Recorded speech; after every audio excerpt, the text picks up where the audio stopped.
Καλησπέρα, είμαι ο Γιώργος. Είναι μια έκτακτη εκπομπή η σημερινή. Δεν ήταν προγραμματισμένη για να πραγματοποιηθεί, γιατί ήδη είχαμε κάνει εκπομπή μέσα σε αυτή την εβδομάδα.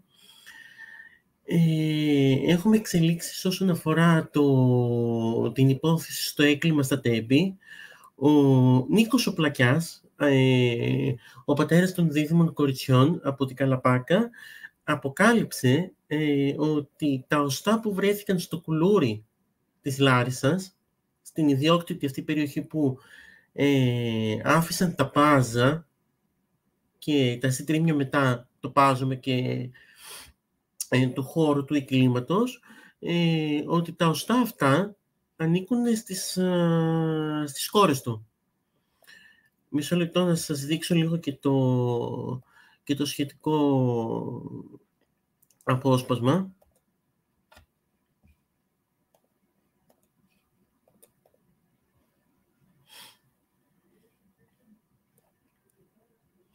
Λοιπόν, Νίκος Πλακιάς γιατί είπε: «Τα οστά που βρέθηκαν στο κουλούρι είναι από τα δικά μου τα παιδιά. Ο πατέρας των δίδυμων κοριτσιών που σκοτώθηκαν στα Τέπη αποκάλυψε πως τα οστά που βρέθηκαν στα πάζα που είχαν μεταφερθεί στο κουλούρι ανήκαν στα παιδιά του». Μάλιστα, σε τηλεοπτική της συνέντευξη που παραχώρησε, ο κ. Πλακιάς υπογράμμισε πως η διαδικασία που έχει ονομαστεί πια πάζωμα και για την οποία συγγενείς θυμάτων δίνουν δικαστικό αγώνα στα δικά μας τα μάτια, μόνο πλημέλημα δεν είναι. Θα σας το πω και για πρώτη φορά, ότι στο κουλούρι η ταυτοποίηση των οστών ήταν για τα δικά μου τα παιδιά. Ανέφερε ο Νίκος Πλακιάς και συμπλήρωσε: «Έχουμε πληροφορηθεί από τον Νοέμβριο για αυτή την εξέλιξη.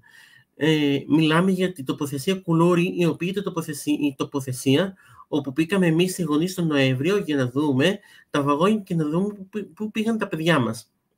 Καταλάβουμε ότι από την αρχή ότι σίγουρα θα βρούμε ανθρώπινο υλικό στα καθίσματα που ήταν τα παιδιά μας, όπως ακριβώς βρέθηκαν υπολείμματα των παιδιών μας και όπως και πολλά προσωπικά αντικείμενα. Πάνω σε αυτά στηρίχθηκαν οι κατηγορίες μας όταν κάναμε μηνύσεις κατά του αγοραστού και κατά πατός υπευθύνου για το πάζωμα και για το ξεπάζωμα», δήλωσε χαρακτηριστικά ο ίδιος στη συνέντευξη που έδωσε στο Κόντρα. Όπως έγινε και στην τοποθεσία στα 3 πηγάδια, όπου βρέθηκε και το οστό από πατέρα μιας κοπέλας, της Μαρίας Χατζικοσταντή. Σας λέω το όνομα, γιατί το έχει δηλώσει και η ίδια ότι βρέθηκε το οστό του παπά της εκεί, πρόσθεσε ο κύριος Πλακιάς. Λοιπόν,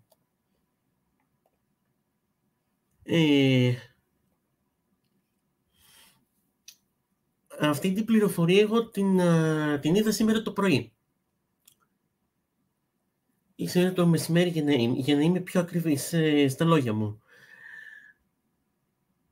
Η αλήθεια είναι ότι όχι απλά αγανάκτησα, όχι απλά νευρίασα, θύμωσα και... Δηλαδή ένιωσα πολλά άσχημα πράγματα, συναισθήματα αρνητικά, γιατί μιλάμε πλέον καθαρά για συγκάλυψη και για πάζωμα στον χώρο του εγκλήματος. Και δεν είναι κάτι που το λέω εγώ, δεν είναι κάτι που το λέμε με την ατάσταση της απόψης, είναι κάτι που το λένε και οι ίδιοι συγγενείς στα υπομνήματά τους και στο δικαστικό φάκελο που έχουν οι αρχές. Εγώ έχω να δηλώσω το εξής, ότι ειδικά μετά από αυτή την εξέλιξη, το έχω εκφράσει πολλές φορές και από τους δικούς μου λογαριασμούς και εδώ μέσα στο προηγούμενο βίντεο και θα το ξαναπώ, ότι δεν θα σταματήσω να μιλάω για τα Τέπη, κανείς μας δεν θα σταματήσει να μιλάει για τα Τέπη, παρόλο που κάποιοι λέγατε ότι είναι μια υπόθεση εν εξέλιξη, εννοείται ότι είναι μια υπόθεση εν εξέλιξη. Οι άνθρωποι αυτοί έχουν στοιχεία, απλά τα αποκαλύπτουν σιγά-σιγά όσο τους επιτρέπουν και οι δικηγόροι τους, φαντάζομαι.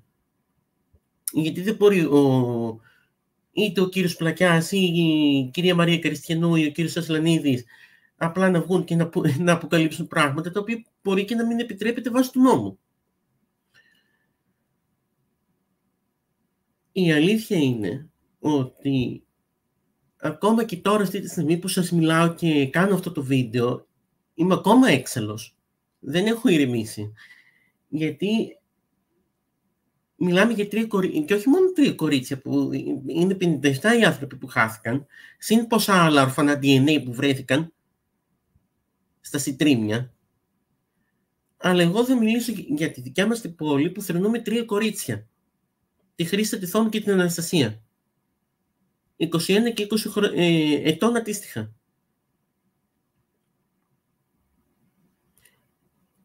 Υπάρχουν άνθρωποι στην πόλη αυτή, στα Τρίκαλα, οι οποίοι προσπαθούν με νύχια και με δόντια να σταματήσει να συνδέεται η λέξη τέπη με το όνομά τους. Ξέρουν αυτοί ποιοι είναι. Εγώ δεν θέλω να κατονομάσω, γιατί δεν είναι αυτή η δουλειά μου. Εγώ κριτική μου κάνω. Την άποψή μου λέω και έχω την επίγνωση ότι τη λέω δημόσια. Χωρίς να φοβάμαι και δεν φοβάμαι και κανέναν. Κανένα πολιτικό. Από κανένα κόμμα. Ειδικά για τα τέπη. Γιατί ειδικά για τα τέπη σε αυτή την πόλη μας έχουν όλους απέναντι. Και σας το λέω με απόλυτη βεβαιότητα και επίγνωση. Το γεγονός ότι ο κύριος Πλακιάς έκανε αυτή την αποκάλυψη είναι που πρέπει να μας συνταράξει ακόμα περισσότερο και να μας ξυπνήσει ακόμα περισσότερο, να σηκωθούμε και να κάνουμε κάτι. Δηλαδή, αποκάλυψε χθες το βράδυ αυτό το πράγμα στο Παύλο το Χαρίτη στο Κότρα News. Και πραγματικά, δηλαδή, είναι κάποιες φορές που όντως χάνεις τα λόγια σου, δεν ξέρεις τι να πεις, δεν ξέρεις τι να... Δεν σκέφτεσαι πολλά πράγματα. Πώς θα τα πεις, να φιλτράρεις τη σκέψη σου, γιατί καλώς ή κακώς όταν έχεις δημόσιο λόγο και δημόσιο βήμα, είτε είσαι πολιτικός, είτε είσαι απλός πολίτης που απλά μιλάς ανοιχτά πλέον, έχεις την επίγνωση ότι πρέπει να προσέχεις κάποια πράγματα που λες. Και είναι και λογικό. Αλλά τι γίνεται με τη συγκεκριμένη υπόθεση? Με τη συγκεκριμένη υπόθεση αυτό που γίνεται είναι ότι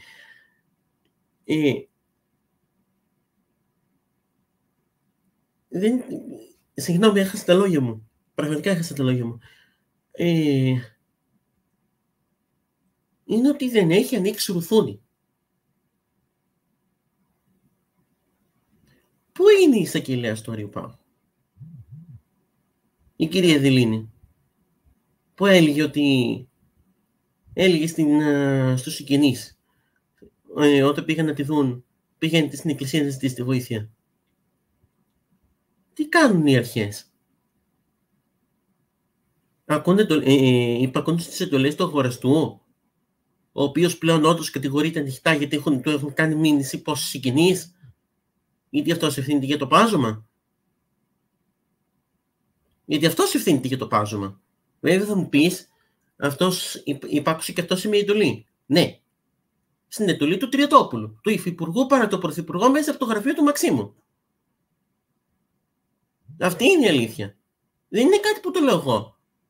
Εγώ δεν έχω να προσάψω κάτι, ούτε στην κυβέρνηση, τίποτα. Είναι στοιχεία. Έγγραφα που έχουν νομική βάση. Δεν μπορείς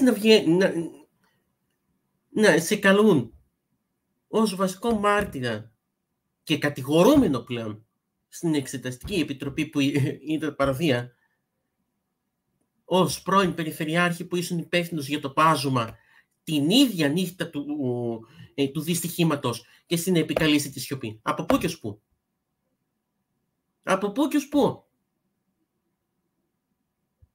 Είσαι πρώην πολιτικός. Δεν σε καλύπτει καμία ασυλία πλέον. Καμία.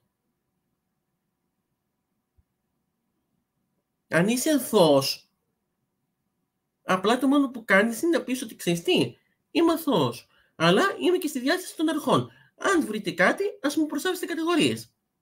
Απλά επειδή μιλάμε για θρασίμια και για ανθρώπους που διψάνε για εξουσία και που δεν θέλουν να αφήσουν την καρέκλα τους, γιατί αυτό συνέβη, και ειδικά με τον αγοραστό που ήταν περιφερειάρχης 13 χρόνια, 12-13 πόσο ήτανε.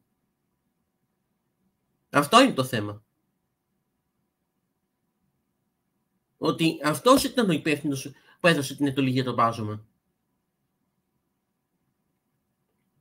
Δεν ήταν άλλος. Και καλώς του προσάπτουν κατηγορίες οι συγγενείς και οι δικηγόροι των συγγενών των θυμάτων. Και έχουν κάθε δικαίωμα από τη στιγμή που υπάρχουν στοιχεία. Τι να πρωτοποιείς? Ότι, με συγχωρείτε, το ηχητικό ντοκουμέντο που το ακούσαμε όλοι και μία μέρα μετά και την επόμενη και τη μεθεπόμενη και μέχρι σήμερα, αυτό το ηχητικό ντοκουμέντο μονταρίστηκε μέσα από το Μαξίμου, βάζουσαν το χώρο, σήκωσαν ό,τι υπήρχε εκεί πέρα, με τη δικαιολογία ότι δεν στεκόντουσαν οι γερανοί. Υπάρχουν φωτογραφίες που μαρτυρούν ακριβώς το αντίθετο. Γιατί αυτό με τους γερανούς, αν θυμάμαι καλά, το είχε πει ο Μάκης ο Βορίδης, ο Υπουργός Επικρατείας.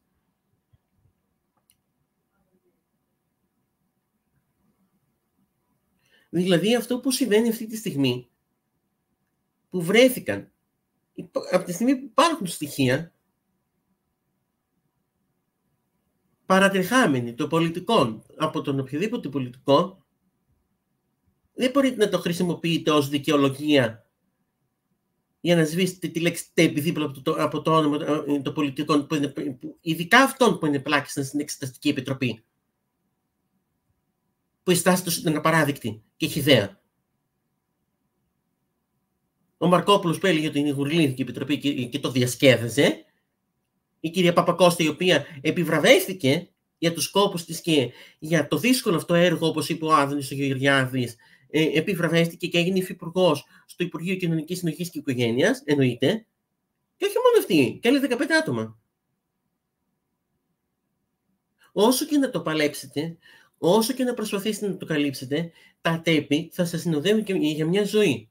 Και σας συνοδεύουν όχι μόνο από την Εξεταστική Επιτροπή, αλλά σας συνοδεύουν και από την πρόταση μορφής, όταν και οι 158 της Νέας Δημοκρατίας χειροκροτούσαν όρθιοι τον υπέτειο αυτής της τραγωδίας, τον Κώστα του Αχιλλέου Καραμαλή.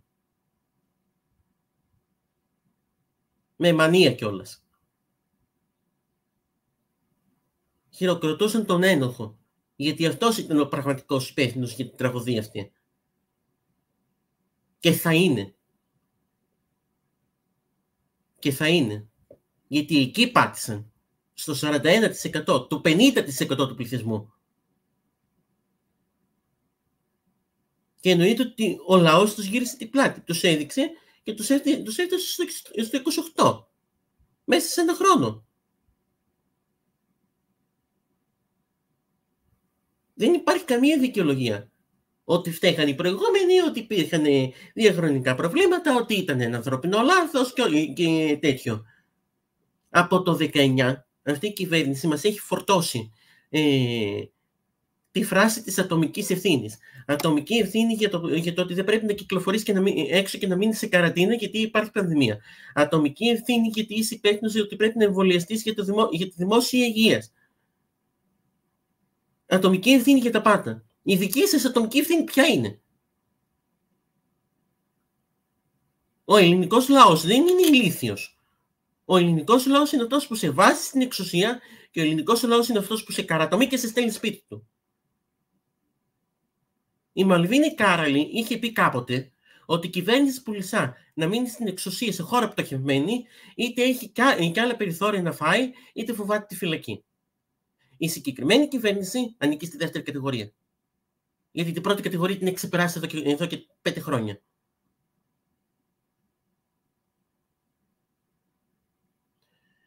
Λοιπόν, συγγνώμη για αυτό το ξέσπασμα και για αυτή, ήταν μια έκτακτη παρέμβαση που έπρεπε να γίνει. Ένιωθα ότι έπρεπε να την κάνω αυτή την παρέμβαση. Θεωρώ χρέος μου να στέκομαι ακόμα και δημόσια και μη δίπλα στις οικογένειες των θυμάτων και ειδικά δίπλα στην οικογένεια Πλακιά. Αυτά είχα να πω. Αν σας άρεσε αυτό το βίντεο, κάντε like, πατήστε subscribe και το κουδουνάκι για να σας έρχονται ειδοποιήσεις για τα καινούργια μας βίντεο και εννοείται να πατήσετε share για να φύγει όλο αυτό στον έξω κόσμο. Ήμουν ο Γιώργος Και αυτή ήταν η έκτατη παρέμβαση. Γεια σας, καλή συνέχεια.